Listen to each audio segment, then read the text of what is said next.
നമ്മുടെ പഴംപൊരി ഉണ്ടാക്കാൻ വേണ്ടിയിട്ട് ഞാനിവിടെ ആദ്യം എടുത്തിരിക്കുന്നത് 2 കപ്പ് മൈദയാണ്, ഓൾ പർപ്പസ് ഫ്ലവർ. അതിൻ്റെ കൂടെ 2 ടേബിൾ സ്പൂൺ റൈസ് ഫ്ലവറും കൂടി മിക്സ് ചെയ്തിട്ടുണ്ട്. അപ്പം ഇത് 3 റൈപ്പ് ബനാനാസിൻ്റെ ഒരു പ്രൊപ്പോർഷനാണ് ഞാൻ അതനുസരിച്ചിട്ടാണ് എടുത്തിരിക്കുന്നത്. അപ്പോൾ ഇതിൻ്റെ കൂടെ ഒരു 1/2 ടീസ്പൂൺ ടേമറിക് പൗഡർ എടുക്കുക. പിന്നെ അതേപോലെ തന്നെ ഒരു 1/4 നട്ട്മേഗ്, പിന്നെ ഒരു 2 ടേബിൾ സ്പൂൺ ഷുഗറും കൂടി ഞാൻ ആഡ് ചെയ്യുന്നുണ്ട്. എനിക്ക് നമുക്ക് കാർഡമമോ അല്ലെങ്കിൽ ഏലക്ക അതൊക്കെ പൊടിച്ചത് നമുക്ക് ആഡ് ചെയ്യാം, നമ്മുടെ ഇഷ്ടം അനുസരിച്ച്. ഞാനിവിടെ നട്ട്മേഗ് എടുക്കുന്നത്. അപ്പോൾ ഇത് നമ്മൾ നല്ലപോലെ ഫോർക്ക് കൊണ്ട് ലംസ് ഒന്നും ഇല്ലാതെ മിക്സ് ചെയ്ത് വെള്ളം ആഡ് ചെയ്ത് ഗ്രാജുവലി അത് മിക്സ് ചെയ്ത് കൊണ്ടുവരിക.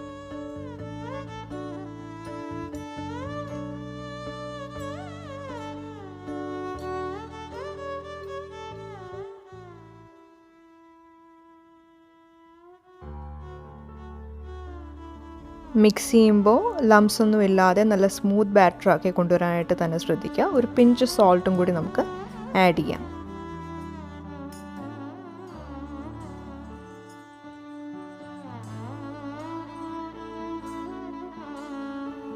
ഞാനിവിടെ വളരെ നല്ലതായിട്ട് റൈപ്പായിട്ടിരിക്കുന്ന ബനാനാസാണ്. ഞാൻ അത്യാവശ്യം തിക്നെസ് കുറച്ചാണ് ഞാൻ എടുത്തിരിക്കുന്നത്. ഒരുപാട് തിന്നുമല്ല, എന്നാൽ തീരെ തിക്നെസ് ഒരുപാടുമില്ല.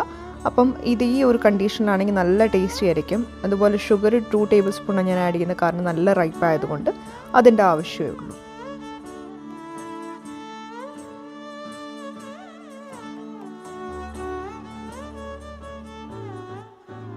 ഇനി ഇത് ഓയിലിൽ ഫ്രൈ ചെയ്തെടുക്കാൻ വേണ്ടിയിട്ട് ആവശ്യത്തിന് ഡീപ് ഫ്രൈ ചെയ്യാനുള്ള ഓയിൽ നമ്മൾ എടുക്കുക.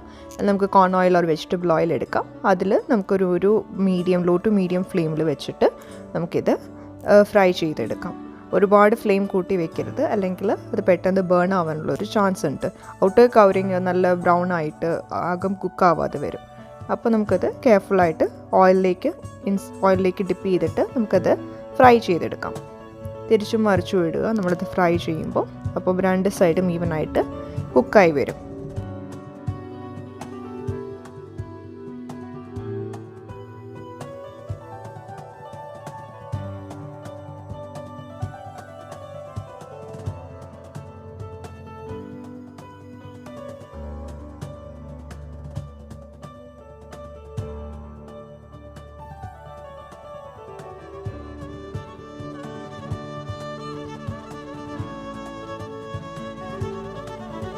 ഈ ഒരു സ്റ്റേജൊക്കെ എത്തുമ്പോഴത്തേന് നമുക്കിത് ഫ്രൈ ചെയ്ത് കഴിഞ്ഞിട്ട് നമുക്ക് നമ്മുടെ സ്പാച്ചുലയിൽ നമുക്കിങ്ങ് എടുക്കാം.